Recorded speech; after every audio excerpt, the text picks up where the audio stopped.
चलो भाई, जो आपको बोर्ड पर दिख रहा है वो पढ़ते हैं। ये है relation between IRMS and peak value of alternate current.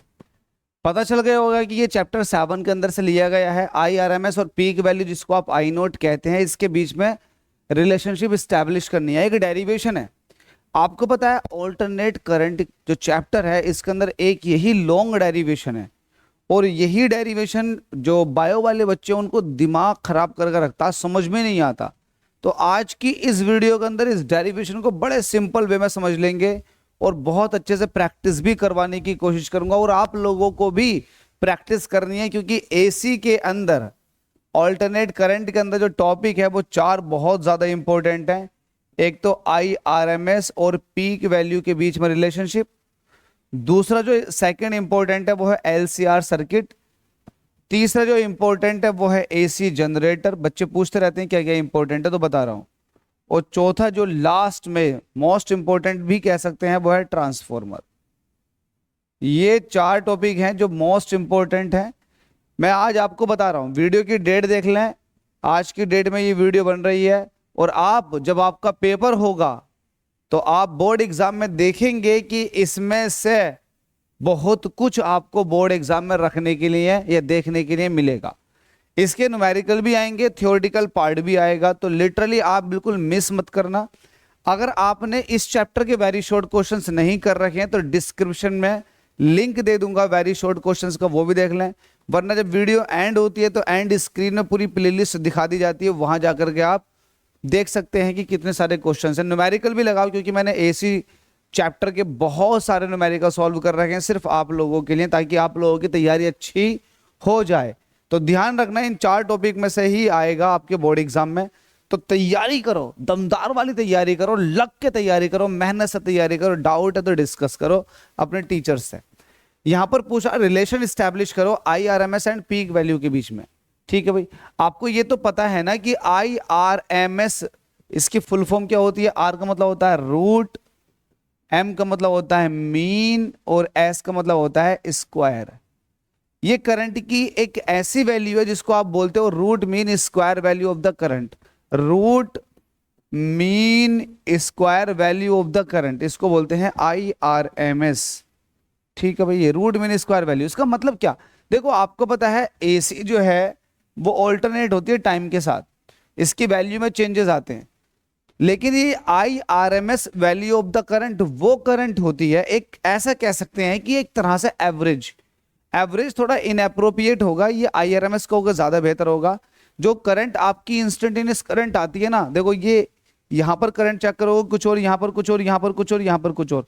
जो इंस्टेंटेनियस करंट आ रही है तो उनका स्क्वायर करके आपने एवरेज निकाला, तो स्क्वायर करके एवरेज निकाला, फिर उसका रूट लगाया, वही होती है IRMS value of the current. ठीक है, तो ये क्या बताना चाहती है, ये बताना चाहती है कि ये वो करंट है जो सेम इफेक्ट प्रोड्यूस करेगी जो इफेक्ट एक डीसी उतने वोल्टेज पर प्रोड्यूस करती है। तो IRMS value of the current का यही मतलब है कि इसका वही इफेक्ट होगा जो एक डीसी का इफेक्ट होता। तो ये डेरिवेशन इसलिए थोड़ा सा इंपॉर्टेंट हो जाता है क्योंकि डीसी के साथ इसकी सीधे सीधे कंपैरिजन की जाती है। तो यहां पर एक तरह से इसका सॉल्यूशन करना शुरू कर देते हैं। लेट्स से हम बात कर लेते हैं, let's say I is equal to I naught sine omega t, यह है करंट का एक तरह से instantaneous equation. Let's say I is equal to I naught sine omega t is passes through the circuit. देखो, इसको आपने सर्किट में पास किया है। जब ये सर्किट के अंदर पास हो रही है तो मैं ये कह रहा हूं किसी पर्टिकुलर इंस्टेंट पर जो हीट प्रोड्यूस होगी सर्किट के अंदर, या फिर आप रेजिस्टर में से इसको पास कर दो। सर्किट की जगह आप एक काम कर लो, लेट से I is equal to I naught sine omega t is passes through the resistor. जब ये रेजिस्टर के अंदर से पास होगी तो आपको पता है रेजिस्टर जो है एक तरह का हीटिंग एलिमेंट होता। जब इसके अंदर से करंट पास होती है तो इसके अंदर जो हीट प्रोड्यूस होती है वो है आई स्क्वायर आर टी। ये आपने फॉर्मूला पढ़ भी रखा होगा। ठीक है, ये फॉर्मूला पढ़ाया जाता है चैप्टर नंबर 3 के अंदर, H is equal to I square R t. तो मैं यही कह रहा हूं कि लेट से कि अब आप जो है इस रेजिस्टर के अंदर एक तरह से आप इंस्टेंटेनियस इक्वेशन या फिर ऑल्टरनेट करंट पास करने दे रहे हो रेजिस्टर के अंदर से, तो रेजिस्टर के अंदर हीट प्रोड्यूस होगी। तो किसी पर्टिकुलर टाइम पर, बहुत छोटे टाइम पर, आप देखोगे कि हीट कितनी प्रोड्यूस हुई at small interval of time. बहुत छोटे इंटरवल ऑफ टाइम में हीट जो प्रोड्यूस होगी उसको कहोगे स्मॉल हीट, और ये हो जाएगा I square R into small time interval मतलब डी टी। तो ये हो गई स्मॉल अमाउंट ऑफ हीट। ये है किसी पर्टिकुलर इंस्टेंट पर। अगर आपके पास ऑल्टरनेट करंट का ये हिस्सा है तो किसी पर्टिकुलर इंस्टेंट यहाँ पर आप देख रहे हैं, तो यहाँ पर जो टाइम लिया जाएगा वो डी टी लिया जाएगा। यहाँ पर जो हीट प्रोड्यूस हो रही है वो डी एच हो जाएगी, वैल्यू हो जाएगी I square R into d t, क्योंकि करंट जो पास हो रहा है वो रजिस्टर में से हो रहा है, कुछ इस तरह से। ठीक है, ये कहने के बाद अब आप जो है एक कंप्लीट साइकिल की बात करोगे, क्योंकि आप आईआरएमएस करंट जो देखते हो वो एक कंप्लीट साइकिल के लिए देखी जाती है। तो आप एक कंप्लीट साइकिल की बात करोगे। कंप्लीट साइकिल में जो टाइम लगता है उसको टाइम पीरियड कैपिटल टी कहते हैं। तो आप कहोगे for one complete cycle of AC heat produced in resistor, resistor के अंदर हीट जो प्रोड्यूस होगी उसको आप H कहोगे। तो H इज इक्वल टू हो जाएगा इंटीग्रेशन, आप कहोगे H is equal to integration, किसका इंटीग्रेशन, स्मॉल हीट का। ठीक है, टाइम इंटरवल कितना, 0 से T तक। ठीक है, इसकी वैल्यू पुट कर देते हैं 0 से T तक। DH की वैल्यू कितनी है, I square R into d t. ठीक है भाई, अब आप एक कंप्लीट टाइम इंटरवल की बात कर रहे हो तो आप एक लिमिट लगा दोगे कि भाई हम 0 से T की बात कर रहे हैं, इसको इक्वेशन 1 कह दो। अब आपने ये तो इसके थ्रू चेक किया है कि रेजिस्टर में से कितनी हीट निकल रही होगी, और आपने बाय डेफिनेशन ये सीखा हुआ है कि एक कंप्लीट साइकिल में जो करंट पास होती है रेजिस्टर के या फिर सर्किट के अंदर उसको कहते हैं आईआरएमएस करंट, जिसको आप इफेक्टिव करंट भी कहते हो। तो आप कहोगे in one complete cycle of AC, AC के एक कंप्लीट साइकिल में let's say I effective be the current passes through resistor. ठीक है भाई, बस इतनी सी बात क्या है क्या है? अब आप इसके हिसाब से इफेक्टिव करंट के हिसाब से आप हीट प्रोड्यूस देखोगे, तो आप लिखोगे हीट प्रोड्यूस्ड, वो कितना हो जाएगा, H बराबर आई स्क्वायर, ये इफेक्टिव वैल्यू ऑफ करंट है, वही हो जाएगा R इंटू टी, क्योंकि आप एक कंप्लीट साइकिल की बात कर रहे हो। तो इसको कह दोगे इक्वेशन नंबर सेकंड। इसके बाद कहोगे आप from equation first and second, पहली वाली और दूसरी वाली इक्वेशन है, क्योंकि ये भी एक कंप्लीट साइकिल की बात कर ली with the help of the small heat, और ये आपने एक एवरेज, ये एक effective value of the current के हिसाब से हीट प्रोड्यूस कर दी। तो ये भी एक कंप्लीट साइकिल में है, ये भी एक कंप्लीट साइकिल में है, तो दोनों हीट आपस में बराबर होंगी। तो आप कह दोगे from equation 1 and second I square effective, ये जो इफेक्टिव वैल्यू ऑफ करंट है R इंटू टी, ये किसके बराबर हो जाएगी, 0 से T I square R into d t. ठीक है, यहां से R कट गया, बचेगा क्या, आई स्क्वायर इफेक्टिव, तो लिखेंगे यहां पर आई स्क्वायर इफेक्टिव, ठीक है, इंटू टी, ये इज इक्वल टू हो जाएगा 0 से टी, और यहां पर हो जाएगा आई स्क्वायर डी टी। देख लो, आप चेक कर लो, आई स्क्वायर डी टी, बात वही है यार, आप दोनों तरफ यहां से R कट गया तो आई स्क्वायर डी टी 0 से T हो गया, उधर आई स्क्वायर इफेक्टिव इंटू टी हो गया। आपको चाहिए क्या, आई स्क्वायर इफेक्टिव चाहिए, तो आई स्क्वायर इफेक्टिव यहां लिखो, टी जो है मल्टीप्लाई में तो इक्वल के दूसरी साइड में भेजो तो डिवाइड में आ जाएगा, 0 से T वाला यहां को लिख दो, आई स्क्वायर इंटू डी टी, ये एज इट इज। ठीक है भाई, तो ये स्क्वायर मतलब effective value of the current है। तो आप इसकी बात करो 0 से t I square D t. ये आई स्क्वायर डी टी एक कंप्लीट साइकिल में ये एवरेज है। किसका एवरेज है? स्क्वायर ऑफ द करंट्स का। तो जो इंस्टेंटेनियस करंट होती है उनका स्क्वायर करके आपने ऐड किया हुआ है, क्योंकि इंटीग्रेशन तो समेशन निकल कर आएगा। तो जो इंस्टेंटेनियस करंट होती है उनका स्क्वायर का एवरेज है। तो ये square of the average of the instantaneous value of the current है। ठीक है, तो इसको मैं ये भी कह सकता हूं कि आई इफेक्टिव को ही आप IRMS करंट कहते हो। और ये स्क्वायर जब इस तरफ आएगा तो ये रूट में पहुंच जाएगा, तो 1/t 0 से t, और ये हो जाएगा I square into d t. ठीक है भाई, तो ये जो बनी वैल्यू ये बनी root mean square value of the current, जिसको आप ये कह सकते हो root mean square value of the current. ठीक है, तो आप इस वाले पार्ट को सॉल्व कर लो, 1/t 0 से t I square D T, और आप इस वैल्यू को यहां रख दें, आपका काम हो जाएगा। तो ये root mean square value of the current है, इसको इक्वेशन 3 कह दो। ठीक है, आप कहोगे इसमें से अब इसको सॉल्व करना रह गया। नाउ मैं इतने हिस्सों को ले रहा हूं, 1/t 0 से t I square into d T. इतने हिस्सों को ले रहे हो तो 1/t ऐसे रहेगा, 0 से t ये भी ऐसे रहेगा। आई की वैल्यू क्या होती है? आई इज इक्वल टू होता है I0 साइन ओमेगा टी। अब चूंकि इसके स्क्वायर है तो स्क्वायर कर देंगे और डी टी ऐसे रहेगा। ठीक है, तो 1/t एज इट इज, 0 से t ऐसे ही चलेगा। I0 का स्क्वायर हो जाएगा ये, और ये हो जाएगा sign square omega t into d T. थोड़ी सी मैथमेटिक्स का इस्तेमाल है, थोड़ी सी मैथमेटिक्स आपसे आनी चाहिए। ये I0 square as it is बाहर निकाल दोगे, क्योंकि इंटीग्रेशन जिसके रिस्पेक्ट में होता है उसको रोका जाता है। t के रिस्पेक्ट में हो रहा तो t वाला फंक्शन ये है, तो इसको रोके रहो। 0 से t ऐसे रहेगा, ये है sine square omega t into d t. अब साइन स्क्वायर ओमेगा टी का डायरेक्ट नहीं होता है, साइन स्क्वायर थीटा का डायरेक्ट फॉर्मूला नहीं है, तो इसको आप तोड़ते हो। Since we know that sine square omega t का जो फॉर्मूला है वो ये है 1 minus cos 2 omega t upon 2। ये कहां से निकल कर आ गया थोड़ा सा बता देता हूं।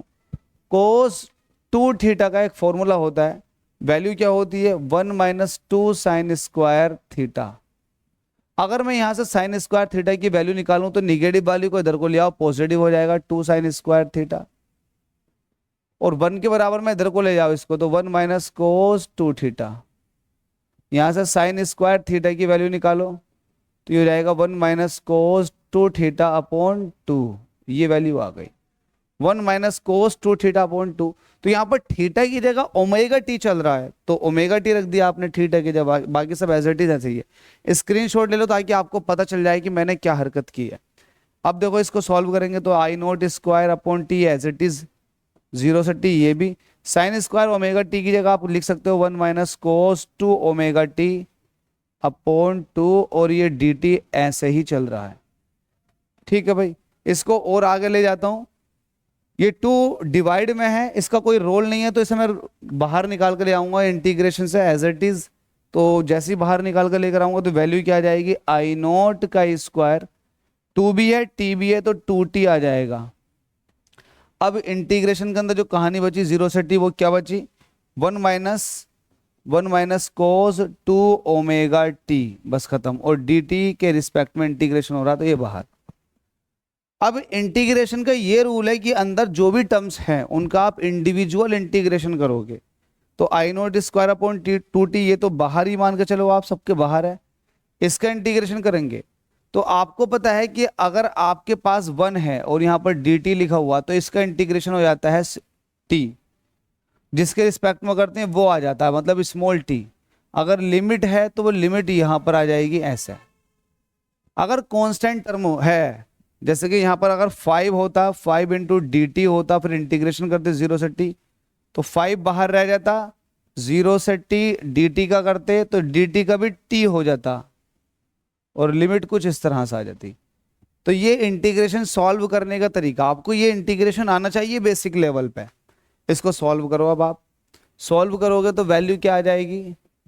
I0 square upon 2t bracket integration 0 से t 1 minus cos two omega t और डी टी ये बाहर, ये हो जाएगा I naught square upon two t. अब इंटीग्रेशन करो, वन का करोगे टी के रिस्पेक्ट में तो स्मॉल टी हो जाएगा, लिमिट ये आ गए 0 से t, minus cos two omega t का, कोस टू ओमेगा टी का होता है साइन ओमेगा टी, ठीक है, तो यहां पर हो जाएगा sign to omega T, omega T. अच्छा आप टी के रिस्पेक्ट में इंटीग्रेशन करो तो सिर्फ टी होना चाहिए था, लेकिन ये तो टू ओमेगा टी है, तो जिसको आप टी मान लेते हो इसको आपने पूरे को एज अ टी माना था, तभी तो कोस टी का साइन टी हो गया, लेकिन ये टी थोड़ी ना है, नहीं है ना, तो जिसको आप मानते हो उसका डिफरेंशिएशन करते हैं, तो डी अपॉन डी टी किसका डिफरेंशिएशन करोगे, टू ओमेगा टी का, ठीक है। जब ये आप सॉल्व कर लोगे तो लिमिट यहां आ जाएगी 0 से टी और ब्रैकेट ये बंद हो गई। चलो ये भी काम कर लेते हैं, I naught square upon two t. अब देखो लिमिट खोलो, तो लिमिट खोलने का तरीका ये है upper limit minus lower limit, जो भी है उसकी जगह upper limit minus lower limit, minus लगा दो। अभी इसको पहले सॉल्व कर लो, साइन टू ओमेगा टी, ऐसे ही डिफरेंशिएशन करेंगे टी के रिस्पेक्ट में तो टी से टी कट जाएगा, ये हो जाएगा टू ओमेगा।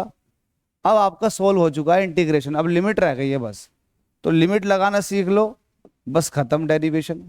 ये टी बचेगा, ये माइनस लगाओ, एक बार अपर लिमिट रखो, जहां भी स्मॉल टी है उसकी जगह अपर लिमिट रख दी, माइनस लगाओ, एक बार उस टी की जगह स्मॉल, उस स्मॉल टी की जगह लोअर लिमिट रखो, तो लोअर लिमिट रखोगे तो भाई लोअर लिमिट में है 0, तो कुछ इस तरह से आ जाएगा, ठीक है भाई। ये सॉल्व हो गया इंटीग्रेशन, वैल्यू चल रही है I naught square upon two t, t ऐसी रहेगा, माइनस लगा हुआ है, इसको सॉल्व करने का तरीका यह है कि साइन टू ओमेगा होता है two pi upon t into t, ऐसी रहेगा, और ये टू ओमेगा ऐसे रहेगा, तो माइनस, देखो ये एंगल है ओमेगा की, टू ओमेगा की 0 से मल्टीप्लाई करोगे तो पूरा का पूरा 0 हो जाएगा, तो साइन 0 की वैल्यू होती है 0, 0 से किसी को भी डिवाइड करो वो 0 ही रहता, टी से टी कट जाएगा, साइन टू टू द 4 पाई, देखो साइन 4 पाई की वैल्यू कितनी होती है, एज इट इज 0, कैसे मैं बताता हूं, साइन का ग्राफ बना देता हूं, ये साइन का ग्राफ है, ये है 0, ये है पाई, ये है 2 पाई, ये है 3 पाई, ये है 4 पाई और ये है 5 पाई, तो साइन की वैल्यू यहां पर तो मैक्सिमम है, यहां पर मिनिमम है, और ये पॉइंट जो है वो 0 लाइन वाला, तो पाई हो गया, 2 पाई हो गया, 3 पाई, 4 पाई, 5 पाई, इवन हो या ओड पाई हो, साइन में वैल्यू 0 होती है, तो ये वैल्यू भी साइन 4 पाई की वैल्यू 0 हो जाएगी, तो 0 से किसी को भी डिवाइड करो वो 0 हो जाएगा, तो टी में से जब 0 को माइनस करोगे तो वो टी ही रह जाएगा, तो ये बचेगा I naught square upon two t into t, तो टी से टी कट के वैल्यू आ जाएगी आई नॉट का स्क्वायर डिवाइडेड बाई 2। तो ये आपने सोल्व किसको किया था, आपने सोल्व किया था इंटीग्रेशन 1 अपॉन टी 0 से टी, और ये था I square, I naught square, यहां पर वैल्यू थी I naught square into d t, यही थी ना, I naught square into d t, इसको पूरा करके लिखो, यहां पर था I naught square sine square omega t into d t, ये पूरी वैल्यू थी। इसको सॉल्व करने पर क्या आया है, ये रूट के अंदर सॉल्व किया ना, रूट की वैल्यू को सॉल्व किया तो रूट के अंदर ही आएगा ये आई नॉट स्क्वायर अपॉन 2, रूट के अंदर ही आएगा ना, क्योंकि रूट के अंदर वाली वैल्यू को सॉल्व किया। यकीन नहीं आए तो आप देख लो, आपने जो सॉल्व किया था रूट के अंदर वाली वैल्यू को लेकर सॉल्व किया है, जो वैल्यू थी आई स्क्वायर डी टी, जिसको मैंने लिख दिया था I naught square sine square omega t into d t, देख लो ये ना हो तो, देख लो ये ना हो तो, I naught square sine square omega t into d t 1 upon t बाहर था, ठीक है। तो ये आपने सॉल्व किया है, ये लेकर के तो इसकी वैल्यू आ गई आई नॉट स्क्वायर अपॉन 2, ये आपने पूरा सॉल्व कर लिया, ठीक है। जब सॉल्व कर लिया तो आप इसको कह रहे हो, इसको बोल क्या रहे हो ये भी बता दो, ये था आई आर एम एस, तो आई आर एम एस कितना हो गया, रूट आई नॉट का स्क्वायर डिवाइडेड बाई 2, तो इसको आप अगली स्लाइड में ले लो, I R M S is equal to square root I naught का स्क्वायर डिवाइडेड बाई 2। देखो रूट के अंदर जो चीज स्क्वायर की फॉर्म में होती है वो एक बार बाहर आ जाती है, तो I R M S is equal to हो जाएगा, ये स्क्वायर की फॉर्म में है तो ये एक बार बाहर, और √2 ऐसे ही रह जाएगा, और यही आपके बीच में एक रिलेशनशिप एस्टेब्लिश करनी थी। ठीक है भाई, कहती IRMS इज इक्वल टू होता I0 डिवाइडेड बाय √2। इसको और सॉल्व कर लोगे तो IRMS √2 की वैल्यू पुट कर दो, फिर डिवाइड कर दो, वैल्यू आ जाएगी 0.707 इंटू I0। ठीक है भाई, तो यही है IRMS और पीक वैल्यू के बीच में रिलेशनशिप। आप इसके हिसाब से एंड इसके हिसाब से आप ये भी कह सकते हो कि ERMS इज इक्वल टू है कितना 0.707 इंटू E0। ये वैल्यू भी आप ध्यान में रख के चले। क्लियर है? तो आप ऐसे ही चीजों को सॉल्व करें। डेरिवेशन थोड़ा सा लंबा भले ही हो गया, लेकिन अगर आप इसको एक दो बार देखोगे तो लिटरली कोई टफ नहीं है आप लोगों के लिए। कैसे करोगे? लेट से आप ये कहोगे कि आपके पास एक सर्किट है, सर्किट के अंदर रेजिस्टेंस लगा रखा और उसके अंदर आपने AC भेज दी, तो किसी पर्टिकुलर इंस्टेंट पर हीट जो प्रोड्यूस हो रही होगी वो ये हो रही होगी। फिर आप कहोगे कि एक कंप्लीट साइकिल में जो हीट प्रोड्यूस होगी वो ये होगी। अब आपने I², ठीक है, ऐसे कह दिया, इसको इक्वेशन 1। आपने फिर कहा यार एक कंप्लीट साइकिल में जो हीट प्रोड्यूस होती है वो इफेक्टिव वैल्यू ऑफ करंट के हिसाब से होती है, तो इसको भी लिख के दिखाओ। तो आपने कहा heat produce in one complete cycle, आपने कह दिया I² इफेक्टिव इंटू RT। ये एक कंप्लीट साइकिल में जो इफेक्टिव करंट हो रही है उसी के हिसाब से तो हीट प्रोड्यूस हो रही है। इन दोनों को बराबर किया, बराबर करने के बाद में आपने थोड़ा सा शफलिंग किया, शफलिंग करने के बाद में ये आ गया। आपने कहा भाई ये तो root mean square value of the current है, जिसको इफेक्टिव वैल्यू ऑफ करंट और जिसको IRMS भी कहते हैं। हमने कहा ठीक है बेटे, काम हो गया, अंदर वाले को पकड़ ले। अंदर वाले को पकड़ा, सॉल्व किया, वैल्यू ये आ चुकी है सॉल्व करके। और आपने क्या किया, सॉल्व करने के बाद आपने वैल्यू जैसी पुट की तो रिलेशनशिप एक स्टैब्लिश हो चुकी है। होप सो क्लियर हो गया होगा आपको। इस चैप्टर के अंदर एक तो ये वाला डेरिवेशन देखना, एक ट्रांसफॉर्मर, एक AC जनरेटर और एक LCR सर्किट, वो भी सीरीज LCR सर्किट। मैं बहुत जल्द आपको सीरीज LCR सर्किट का कंप्लीट डेरिवेशन समझाने वाला हूँ। चलिएगा अगले लेक्चर में मिलेंगे यार, अगले टॉपिक में मिलेंगे एक नए डिस्कशन के साथ। Thank you so much, support करो पूरी तरह से।